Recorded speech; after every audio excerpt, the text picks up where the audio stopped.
Helo, Cath Ayers ydw i, a wedi ymuno â chas Rownd i chwarae rhan Beth Kendrick. Mae Beth yn mynd i achosi chydig bach o drafferth yn credu yma.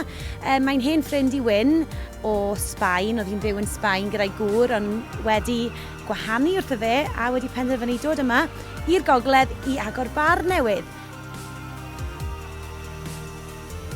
Mae'n gymeriad sydd yn hoffi defnyddio dynion, fflyrtio mwyn cael be mae moyn.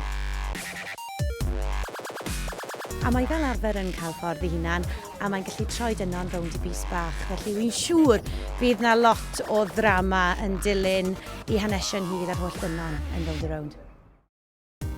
Wedi symud lan i'r gogledd ers mis Hydref a wedi bod wrthi'n ffilmo ers hynny, ond eto ddim ar y sgrin, ond wedi rili mwynhau dod i'n nabod yr ardal, heb weithio lan yn y gogledd o'r blaen.